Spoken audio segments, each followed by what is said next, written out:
여러분, 마태복음 114번째 시간입니다. 지금 우리는 마태복음에 나타나는 예수님의 5편의 설교 가운데 4번째 설교를 함께 묵상하고 있어요. 이 4번째 설교는 지난 시간에 말씀드린 대로 교회가 무엇이냐, 이 세상 가운데서 교회는 어떤 모습을 가져야 하는가, 교회를 향한 예수님의 비전, 소원을 우리가 생각해 보고 있습니다. 이 교회를 향한 예수님의 비전의 첫 가르침의 시작은 사실 제자들의 세상적이고 세속적인 욕심에 의한 질문으로 시작을 하죠. 누가 천국에서 큰 자니까? 큰 것에 대해서 묻게 되었습니다. 그 원인이 17장, 16장에서부터 정확히는 시작되는 베드로에 대한 신앙 고백과 책망, 그리고 예수님과 베드로와의 대화를 제자들이 오해하면서부터 빚어지기 시작했다. 지난 시간에 말씀을 드렸어요. 예수님이 하도 어이가 없으시니까 그 많은 무리들 가운데 어린아이 하나를 불러 세우셨습니다. 그 부르다라고 하는 단어가 제자들이 예수님을 처음 만났을 때 배에서 내려서 그물을 깁고 아버지와 함께 일하고 있었을 때 예수님이 그들을 부르셨다라고 하는 단어를 사용하고 계시다. 그래서 제자들에게 예수님이 그 단어를 통해서 너희가 나를 어떻게 만났지? 너희가 나를 만났을 때 처음에 그 모습은 어떠하지? 라고 하는 그들의 초심을 자극하는 단어가 이 어린아이를 통해서 제자들에게 그대로 투영되고 있다, 이렇게 말씀을 드렸어요. 진정한 신앙의 사람은 그래서 예수님과의 처음 사랑, 예수님을 처음 만났을 때의 그 감격과 은혜를 잃어버리지 아니한다, 이렇게 여러분들에게 말씀을 드렸습니다.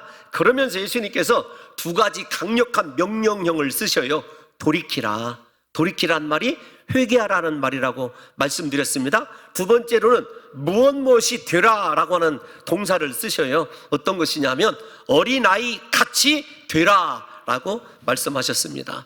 우리의 마음이 철저히 회개하여서 하나님만 의존하고, 그리고 순수한 마음을 가지고 경쟁이나 질투나 투기가 아니라 진실한 하나님에 대한 의존과 하나님에 대한 사랑으로 살아가는 부모 밑에서 그렇게 살아가는 어린아이의 모습을 우리가 갖지 아니하면, 이 말씀을 다른 말로 표현하자면 우리 스스로가 완전히 하나님 앞에서 낮은 자요, 내 자아가 깨어지고 죽은 자로서 하나님의 말씀에만 반응하는 이 심령으로 회복되지 아니하면, 예수님이 단호하게 말씀하십니다. 진실로란 말과 결단코란 말을 사용하셔서 하나님 나라에 들어갈 수 없다. 천국에서 누가 크냐 중요한 게 아니라 너 천국에조차 들어갈 수 없다. 예수님의 말씀이기 때문에 저와 여러분들이 명심해야 될 것이 어떤 것이냐면, 항상 그리스도 예수에 대하여 내가 의존적인 존재로 살아가는가, 나는 예수님 없이는 살 수 없는 존재라고 신앙 고백을 하며 살아가는가. 또 하나, 우리에게 가장 중요한 것, 이 세상 것에 대한 야망과 욕심이 아니라 제자로서 예수님의 십자가 지고 예수님 따라가는 데만 집중하고 있는가를 우리 성도 여러분들과 제가 생각하셔야 된다, 이렇게 말씀을 드렸어요. 그러면서 예수님이 4절에서도 어린아이와 같이 우리 스스로를 낮추지 아니하면, 이렇게 말씀하고 있습니다. 낮추는 그 사람이 천국에서 크다. 역설 중에 역설 아닙니까? 세상에서는 권력을 가지고 모든 사람들에게 스포트라이트를 받는 사람이 큰 자로 여겨지지만 그렇지 않아요. 사람들이 기억하지 못할 정도로 낮은 곳에서 섬기는 그 사람이 하나님 나라에서는 가장 큰 자라고 이야기하고 있습니다. 순서를 바꿔서 우리 마가복음에서도 그렇게 이야기하거든요. 마가복음 9장 35절을 한번 우리가 읽어보도록 하겠습니다. 마가복음 9장 35절 시작. 예수께서 앉으사 12 제자를 불러서 이르시되 누구든지 첫째가 되고자 하면 무사람의 끝이 되며 무사람을 섬기는 자가 되어야 하리라 하시고. 아멘.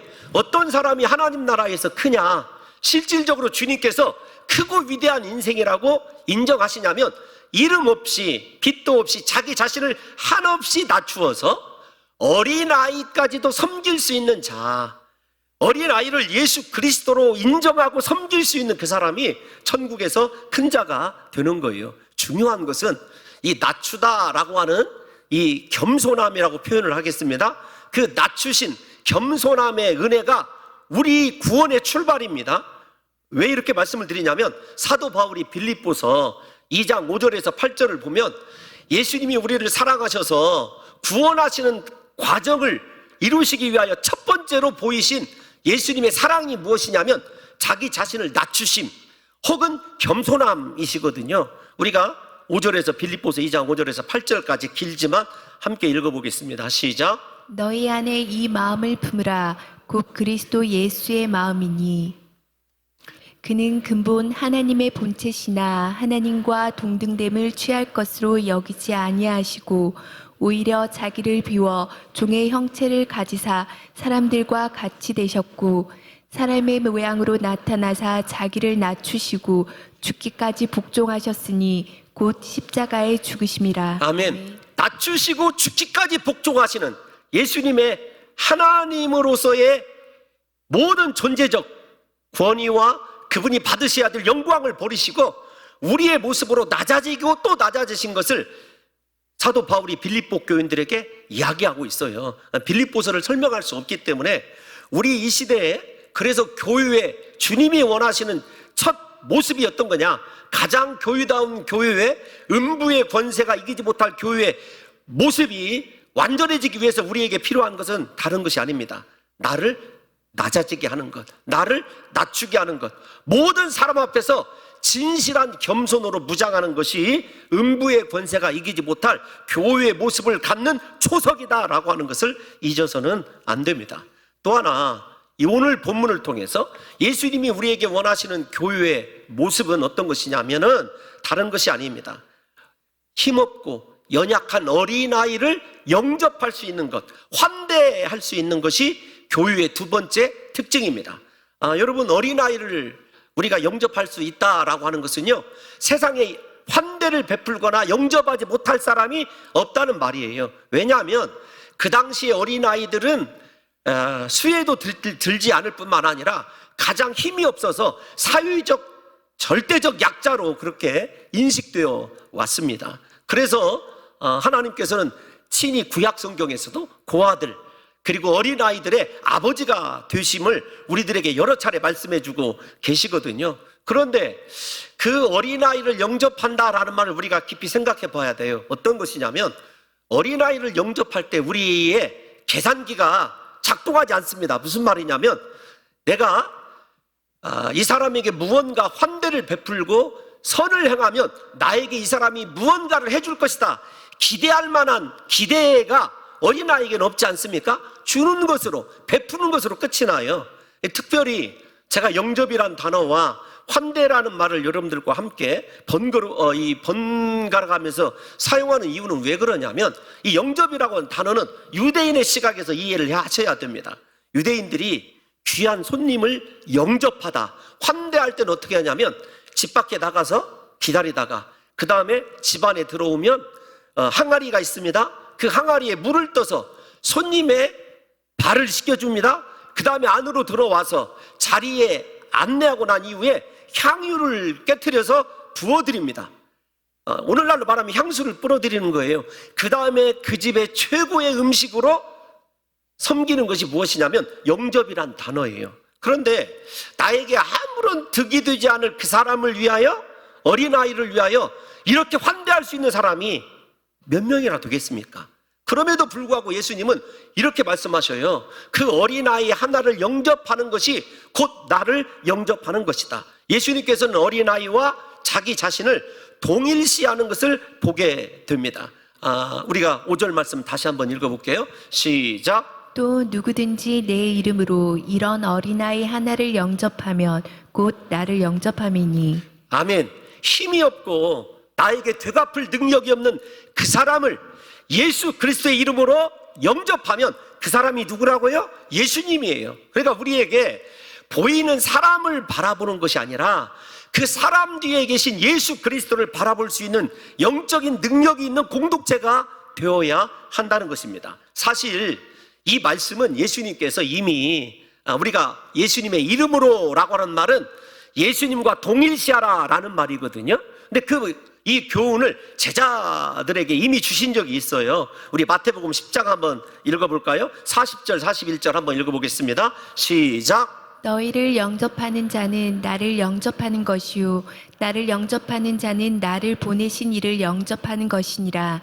선지자의 이름으로 선지자를 영접하는 자는 선지자의 상을 받을 것이요 의인의 이름으로 의인을 영접하는 자는 의인의 상을 받을 것이요. 아멘. 제자들에 대한 영접을 주님이 축복하신 거지만 이름으로 영접한다는 것이 어떤 거냐라는 거예요. 우리에게 아무리 연약한 어린아이지만 그 아이를 예수님으로 알고 섬기게 되면 예수님을 우리가 영접한 거예요. 그래서 우리에게 중요한 것은 내 앞에 있는 사람이 누구냐라고 하는 것이 중요한 것이 아니라 그 뒤에 서 계신 예수 그리스도를 바라볼 수 있는 능력이 있느냐, 그것이 건강한 교회 공동체, 음부의 권세가 이기지 못하는 건강한 공동체가 된다는 사실을 잊어서는 안 된다는 것입니다.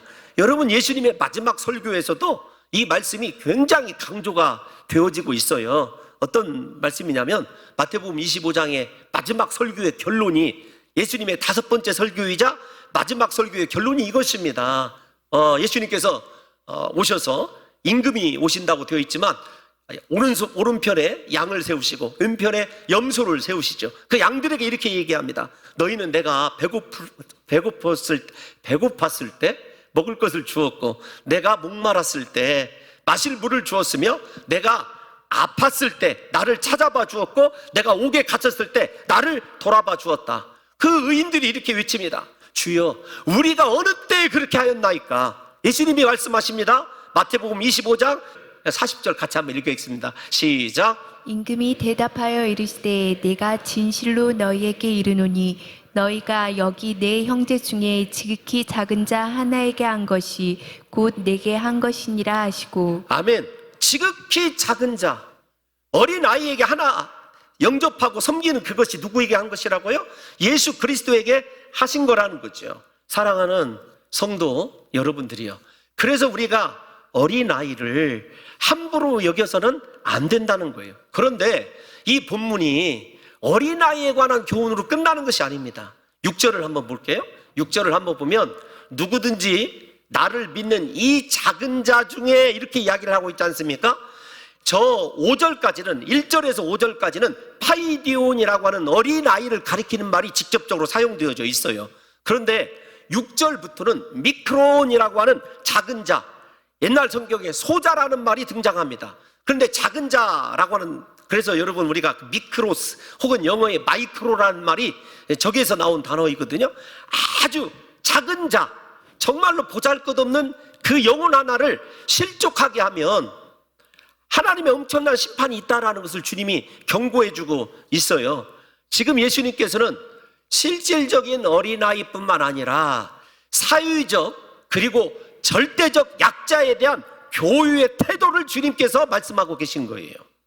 그러니까 여러분, 어린아이 하나를 영접하는 성도는 예수 그리스도를 영접하는 것인데, 그것이 음부의 권세가 이기지 못하는 교회인데, 두 번째로는 교회의 특징이 어떤 거냐면 절대로 예수 그리스도를 믿는 연약하고 사회적인 약자를 실족하게 하면 안 된다는 거예요.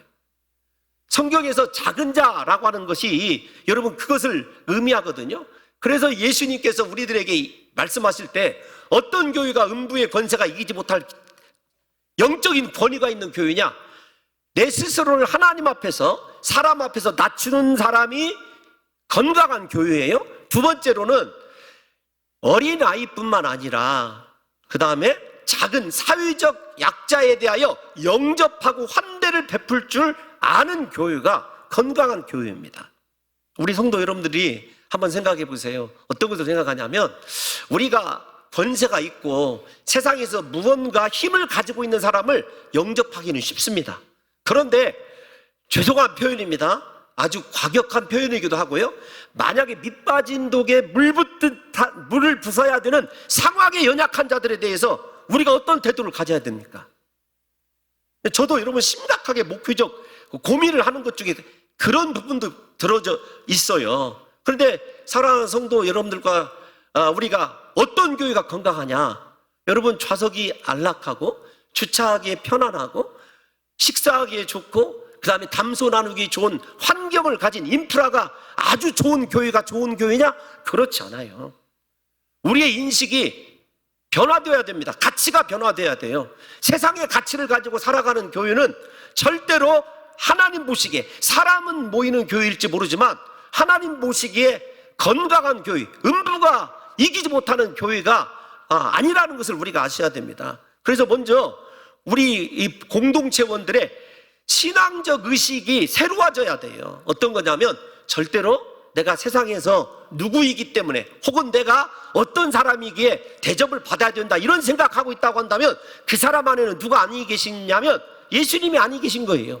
진짜 예수님이 계신 사람은 어린아이 하나도 사회적 약자도 절대로 허투루 보지 않습니다.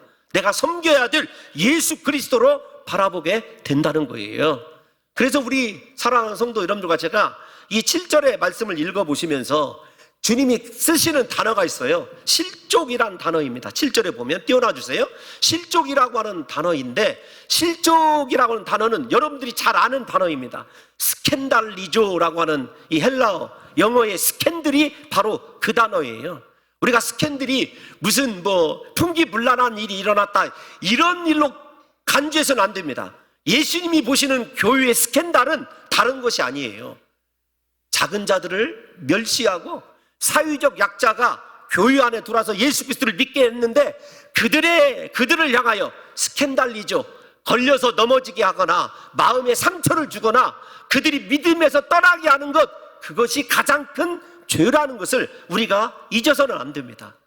이걸 생각해 보면 이 목회자가 가장 먼저 회개를 해야 될 것 같아요. 성도들에 대한 편견과 편애가 있거나 차별이 있거나 이거 굉장히 어려운 문제이기도 하고 이거 심각한 문제이거든요. 그래서 우리 사랑하는 성도 여러분들은요, 지금 옆에 있는 사람을 한번 바라봐 주세요. 하나님이 보내신 천사인 줄로 믿습니다. 여러분, 그렇게 진정성이 없는 아니되옵니다. 어떻게 그렇게 다시요, 정말 정성을 다해서 당신은 내가 섬길 천사입니다. 한 번만 따라해 주십시오. 시작. 여러분, 우리 교회에 그런 천사들이 있어요. 진짜 그들과 대화할 때 행복하거든요. 정말 있어요. 그래서 우리에게 낮은 자들, 사회적 약자에 대해서 그 교회가 어떻게 대하는가, 그 성도가 어떻게 대하는가를 보면 그 교회의 건전성과 건강성을 알아볼 수 있는 거예요. 예수님이 원하시는 교회는요, 몇만 명 모이는 교회가 아닙니다. 한 사람 한 사람이 자기를 낮추고 사회적 약자에 대해서 예수님을 섬기듯이 손을 내밀고 사랑을 베풀고 끊임없는 섬김을 다할 수 있는 교회가 건강한 교회인 거죠. 여러분, 이렇게 한번 생각을 해보십시다. 그러면 실족해 하는 일에 가장 대표적인 것이 무엇인가? 이미 답을 드렸습니다. 교인의 차별이에요. 차별. 여러분, 이 차별의 문제는, 교인의 차별의 문제는 초대교회의 문제이기도 합니다. 예를 들면 고린도 교회 같은 경우에도 부자, 선주와 선장, 그리고 가난한 그 배에서 하역하는 노동자들 간에 애찬의 문제로 갈등한 적이 있어요. 그래서 사도 바울이 고린도전서 13장에서 사랑을 강조한 이유가 거기에 있습니다. 그러면 고린도 교회만 그랬는가? 그렇지 않아요. 예수님의 동생인 야고보 장로가 사역을 했을 때 그 죄를 직접적으로 지적을 하거든요. 우리 야고보서 2장 9절 말씀 한번 읽어보도록 하겠습니다. 2장 9절 제가 한번 읽어드릴게요. 만일 너희가 사람을 차별하여 대하면 죄를 짓는 것이니. 그런데 지금 이 야고보 사도가 고린도 교회에 나타난 초대교회 문제가 바로 그런 문제예요. 영혼으로 대하고 천국으로 사람을 대하는 것이 아니라 세상에서 있고 없고와 지위에 여러분 고하로 대한다고 한다면 이것이 하나님의 교회로서 무슨 기능을 다하냐고요. 여러분, 저는 스스로 이 설교를 준비하면서 물어봤어요. 야, 봉동중앙교회 건강한 교회냐? 여러분, 그것뿐만 아닙니다. 교회 내에서도 똑같아요. 담임 목사가 성도에 대해서 편견과 차별을 갖고 있다고 한다면 여러분, 불행한 교회에서 신앙생활 하는 거예요. 동일해야 되죠. 그것이 저에게만 요구되는 것일까요? 예수님이 우리에게 요구하는 건 어떤 것인지 아십니까? 우리의 도움이 필요한 자를 보내주신 것, 예수님을 보내주신 거예요. 그래서 우리 교회가 더욱더 많은 사람과 나누어야 되고, 가난한 사람에 대해서 모멸감을 느끼지 않도록 인격적 존중과 배려와 따뜻함이 여러분 생득적으로 그렇게 베풀어지는 성도가 되었을 때, 그 성도가 음부의 권세가 이기지 못하는 강력한 교회여 하나님의 강력한 진을 파하는 복된 공동체가 된 줄로 믿습니다.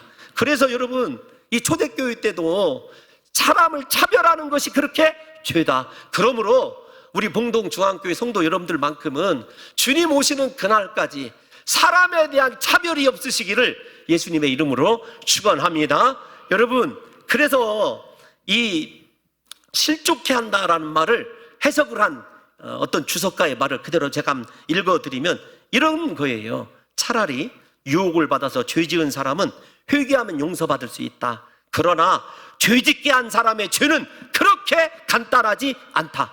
무슨 말이냐면, 여러분, 제가 7절을 연이어서 이야기를 할 때 먼저 이 부분을 강력하게 강조하고 싶었어요. 우리에게 다른 사람을 실족해 하는 것이 얼마나, 다른 사람이, 예수를 믿는 사람이 나 때문에 상처받는 것이 얼마나 위험한 일인가 생각해 보니까 여러분들에게 별로 해당이 안 돼요. 목회자인 저에게 가장 많이 해당되는 말이 이 말이더라고요. 이거 정말로 하나님 앞에서도 죄송하고, 우리 성도들이 담임 목사의 말과 행동을 바라보면서 실족하였으면 어떻게 할까? 여러분, 또 하나 우리가 아셔야 될 것이 있어요. 본문 7절을 한번 띄워놔 주십시오. 7절에 보면 이렇게 얘기합니다. 실족하게 하는 일들이 있으므로 말미암아 세상에 화가 있도다. 세상에 왜 하나님의 진노와 심판과 기근과 전쟁과 난리와 범죄가 심각해지느냐? 우리가 실족해 하는 일들을 하기 때문에 그래요. 교회의 실족 때문에 그렇습니다. 제 말이 아니라 예수님의 말이잖아요. 진짜 대한민국을 사랑하고 이 나라 이 민족을 사랑한다면 우리 신앙생활하는 우리가 진실로 하나님 보시기에 낮은 자의 자리에 있어야 되고, 가난한 자들을 차별 없이 사랑을 베풀 수 있는 공동체가 되어야 이 나라 이 민족이 화를 당하지 않는다는 것이에요. 두 번째, 실족해 하는 일이 없을 수는 없다. 저는 이 말 때문에 실족할 뻔했어요. 예수님께. 아니, 도대체 무슨 말이야 이게. 그런데 여러분, 우리의 연약함, 우리의 부족함 혹은 불가피성에 대해서 주님이 인정하시는 거예요. 어떤 거냐면, 그래, 너희 연약함에서 실수할 수 있다. 너희 불가피하게 넘어질 수도 있고 다른 사람에게 상처 줄 수도 있다. 그걸 주님이 인정하셔요. 그런데 마지막 주님의 결론이 어떤 것이냐면, 네가 불가피하다고? 네가 연약하다고? 네가 불완전해서 다른 사람을 실족하게 했다? 그걸로 끝나는 것이 아니라 그 사람에게 무엇이 있다? 세상에도 화가 있고 그 사람에게도 화가 있다. 주님이 말씀하셔요. 무슨 말입니까? 우리의 연약함이 핑계가 되지 않는다는 거예요. 우리의 불완전함이 절대로 우리를 변호하지 못한다는 것입니다. 내가 연약하기 때문에 나 성격 원래 그런지 알지? 내가 원래 말이 센 줄 알지? 여러분, 그것이 안 통한다는 거예요. 사랑하는 성도 여러분, 우리가 불완전하기 때문이란 말 때문에 어물쩍 우리의 죄와 다른 사람을 실족하게 한 것에 대해서 예수님이 넘어가지 않으신단 말입니다. 우리는 다른 사람으로 하여금 실족해 하는 자들이 아니라 그들의 실족을 방지해야 하는 세상의 빛과 소금임을 잊지 말아야 됩니다. 무슨 말이냐면, 예수님의 유일한 대안이 우리예요. 대체 불가입니다. 우리는. 왜 대체 불가, 유일한 대안, 이런 말을 쓰냐면 이미 이 말씀을 살펴봤기 때문에 그래요. 우리가 다른 사람을 실족하게 하지 않아야 된다. 우리가 세상의 빛이다, 소금이란 말과 여러분 일맥상통을 해요. 우리 한번 마태복음 5장을 가보도록 하겠습니다. 마태복음 5장 13절 한번 띄워놔 주세요. 13절 시작. 너희는 세상의 소금이니 소금이 만일 그 맛을 잃으면 무엇으로 짜게 아멘. 하리요? 여기만 보십시오. 주님이 건강한 교회로 우리를 세우게 하셨습니다. 이곳에 있게 하셨습니다. 그런데 우리가 소금이에요. 그 맛을 잃어버리면 무엇으로 짜게 할 수 있느냐? 없다라는 말이에요. 이 말이 대체 불가해요. 예수님은 이 세상에 화가 미치지 않도록, 그 다음에 연약한 자에게 하나님의 거룩한 교회 공동체로 끝까지 서 있게 하기 위하여 저와 여러분들 이곳에 있게 하신 것입니다. 예수님이 대체 불가로 세우신 사람이 저와 여러분들이에요. 그런데 우리가 넘어졌다? 다른 사람을 실족하게 한다? 여러분, 그 죄를 주님이 왜 그렇게 무섭게 다루시는지를 생각하셔야 돼요. 왜냐하면 예수님의 또 다른 대안이 없기 때문에 그래요. 예수님의 유일한 대안, 봉동중앙교회이고 예수님의 유일한 대책이 여러분들이라는 것을 잊지 마셔서 우리 사랑하는 성도 여러분들과 저가 믿음으로 하나님 앞에서 다른 사람을 실족하게 하는 것이 아니라 다른 사람이 썩어지고 부패하는 것을 방지할 수 있는 소금다운 삶을 살아내시기를 예수님의 이름으로 축원합니다. 여러분, 빛은 어떨까요? 당연히 어두움을 몰아낼 수 있는 것 등불 아닙니까? 우리가 세상에 등불이고 빛이에요. 마태복음 5장 16절 한번 보겠습니다. 시작. 이같이 너희 빛이 사람 앞에 비치게 하여 그들로 너희 착한 행실을 보고 하늘에 계신 너희 아버지께 영광을 돌리게 하라. 아멘. 착한 행실이 무엇일까요? 우리가 하나님 앞에서 은밀하게 행하는 거 중요합니다. 저 그거 부인하는 것이 아니에요. 그런데 진짜 하나님 앞에서 인정받는 신앙의 사람은요, 사람들 앞에서도 등불, 빛 역할을 하게 되어 있어요. 우리의 착한 행실이 어디에 비춰져야 한다고요? 너희 빛이 사람 앞에 비치게 하라. 그 빛이 무엇이냐면 우리의 착한 행실이에요. 선한 행실이 어떤 거냐면 하나님의 선하심으로 다른 이들에 대하여 나의 도움이 필요하고 나의 사랑이 필요한 자들에 대하여 한없는 사랑을 거저 대책 없이, 죄송하지만 보상에 대한 기대 없이 베풀 수 있는 것이 진정한 착한 행실이라는 것을 저와 여러분들이 잊어서는 안 된다는 거예요. 사랑하는 성도 여러분, 진정한 교회로 건강한 삶을 살아가고 계십니까? 그렇다고 한다면 다른 사람을 차별하거나 혹시 가난하고 연약한 자들에게 아픔을 주지 않도록 오히려 내게 보내주신 천사여 하나님의 사랑임을 우리 성도 여러분들이 잊어서는 안 돼요. 왜 그런가? 우리 10절로 한번 가보겠습니다. 10절을 한번 가보면 이렇게 이야기를 해요. 시작. 삼가 이 작은 자 중에 하나도 업신여기지 말라. 너희에게 말하노니 그들의 천사들이 하늘에서 하늘에 계신 내 아버지의 얼굴을 항상 배웁느니라. 아멘. 작은 자, 정말로 가난하고 연약한 자를요 업신여기지 말라는 거예요. 아이고, 세상 어떻게 살아서 지금까지 저 모양이야? 이런 마음 갖는 그 사람은요 하나님께 이미 심판받는 거예요. 우리에게 마음이 얼마나 중요한지 아셔야 됩니다. 근데 예수님께서 이렇게 말씀하세요. 야, 그들에게 천사가 있는데 하늘에 계신 하나님 앞에서 항상 배웁는다. 이 말을 여러분 신학적으로 어떻게 해석을 해야 될까요? 저는 믿어요. 제 천사가 있다는 걸 믿고 여러분들의 천사가 있다는 걸 신앙적으로 저는 분명히 믿습니다. 성경에 보면 곳곳에 그런 이야기들이 나와요. 예를 들면 사도행전에 보면 우리가 잘 아는 베드로가 감옥에 갇혔을 때 성도들이 열심히 기도하죠. 베드로가 풀려났습니다. 그 집에 돌아와서 문을 놓고 합니다. 베드로가 나다고 그 이야기를 들은 로데라고는 어린 소녀가 베드로가 왔습니다. 사람들이 믿지 않아요. 너 그의 천사를 본 거다. 성경의 곳곳에 우리의 천사가 있다는 걸 이야기를 해요. 그런데 저는 이렇게 생각을 합니다. 어떤 거냐면 주님께서 조금 더 여러분들에게 신앙적인 얘기예요. 이 세상에서 참 어렵고 나약하고 힘없게 살아가는 사람들은요 하나님이 더 귀히 여기시고 그들에게는 꼭 천사를 붙여주고 계시다. 저는 그렇게까지 생각을 합니다. 사랑하는 성도 여러분, 그 어린 그리고 그 연약한 자들이 우리 교회에 들어왔을 때 느껴야 될 것이 무엇일까요? 야, 이 교회에 오면 무엇을 준다? 그런 것이 아닙니다. 진짜 차별하지 않는다. 나를 참 인간으로 봐준다. 진짜 영혼으로 봐준다. 그것 아니겠습니까?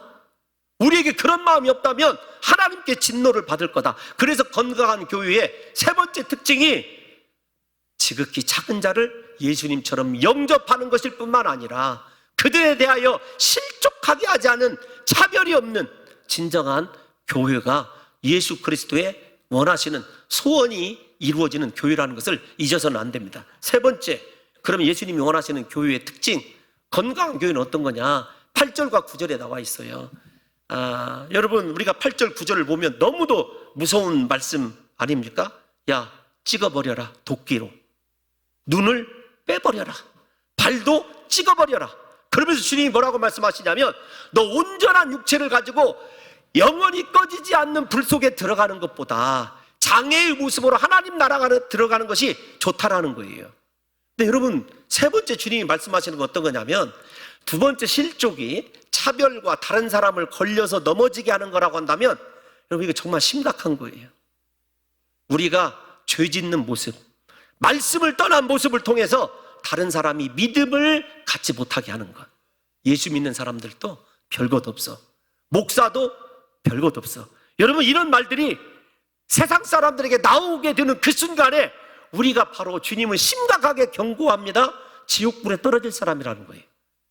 여러분, 이렇게 한번 물어보겠습니다. 여러분들이 속해 있는 사회에 혹은 친구들에게 갔을 때 여러분들을 진정한 신앙인으로 대하고 있다면 성공한 거예요. 그런데 그렇지 못하다고 한다면 저와 여러분들에게 오히려 하나님 나라의 문을 닫아버린, 전도의 문을 막고 영혼 구원의 문을 닫아버린 하나님의 진노가 마련되어 있다는 것을 저와 여러분들이 잊어서는 안 됩니다. 여러분, 묻고 싶습니다. 제가 목사답게 살고 있을까요? 정말 하나님 앞에 부끄럽습니다. 여러분의 삶 장로답게 살고 계시고 집사답게 살고 계시고 정말로 믿지 않는 자들이 여러분들이 적어도 예수 믿는 사람이다라고 하는 것은 인정하지 않을지 모르지만 교회 다니는 줄은 다 알고 있는 것 아니에요? 그것도 봉동중앙교회. 예수님이 이 말씀도 마태복음 5장에서 이미 경고하신 적이 있어요. 우리 마태복음 5장 29절에서 30절 한번 읽어볼까요? 시작. 만일 내 오른 눈이 너로 실족하게 하거든 빼어내 버리라. 내 백체 중 하나가 없어지고 온몸이 지옥에 던져지지 않는 것이 유익하며, 또한 만일 내 오른손이 너로 실족하게 하거든 찍어내 버리라. 내 백체 중 하나가 없어지고 온몸이 지옥에 던져지지 않는 것이 유익하니라. 아멘. 반복해서 주시는 이유가 무엇일까요? 사랑하는 성도 여러분, 예수님께서는 현장에서 간음하다가 붙잡힌 여인도 용서해 주셨습니다. 남편을 5번씩이나 바꾸었던 사마리아 수가성 여인의 죄도 용서해 주셨어요. 심지어는 평생을 그렇게 강도짓을 하다가 예수님과 함께 십자가에 못 박힌 오른편의 강도도, 한편의 강도도 주님이 용서해 주셨어요. 그런데 주님이 용서에 관해서 이야기하지 않은 유일한 본문이 오늘 본문이에요. 여러분, 어떤 교회를 원하십니까? 어떤 성도가 되기를 원하시냐고요. 부디 여러분, 내가 누군데 내가 이 교회에서 이런 대접을 받아? 이런 어리석은 마음이 아니라 진실로 정말로 내가 탁월한 경력이 있고 세상에서 모든 사람들에게 우러러 받을 만한 존경하는 명예가 있는 사람일수록 더 낮은 자리에서 섬겨야 되는 것 아니겠습니까? 더 나를 낮춰야 돼요. 왜냐하면 천국에서 상을 이뤄야, 천국에서 큰 자로 존재하는 그것보다도 천국에 들어가기 위해서라도 우리가 그래야 되는 것 아니냐고요. 사랑하는 성도 여러분, 옆에 있는 성도를 말로 실족하게 하지 마십시오. 내 행위로 실족하게 하지 마세요. 특별히 우리 교회에 하나님이 보내주신 천사들이 참 많이 있습니다. 그들을 사랑의, 진정한 사랑의 눈으로 바라봐 주시고 위로해 주시고 그들이 지쳐 있을 때 손을 잡아 주시고 사랑하는 성도가 그리스도 예수의 영이 존재하는 성도요, 예수님께서 원하시는 건강한 성도 아니겠습니까? 오늘부터라도 저와 여러분들이 죄를 두려워했으면 좋겠습니다. 세상에 나가서 말씀 아닌 것은 잘라낼 수 있었으면 좋겠어요. 나를 바라보고 예수 믿는 사람들, 죄송합니다, 예수 믿는 사람들이라고 하기 전에 한자로 표현했어야 좀 더 실감이 나지만 그렇게는 여러분 할 수가 없어요. 예수 믿는 사람들이 쯔쯔쯔 이런 말 나오지 않도록 부디 세상과 완전하게 구별된, 사람들 떨어져도 괜찮아요, 친구가 사라져도 괜찮습니다. 말씀이 아닌 것은 버리고 오직 내 뒤에 계시고 나를 바라보며 이 땅 가운데 세상의 소금과 등불로 드신 예수 그리스도의 제자다운 삶으로 우리 봉동중앙교회가 이 세상에서 가장 온전한 교회요, 음부의 권세가 이기지 못하는 건강한 교회로 자리하시기를 예수님의 이름으로 축원합니다.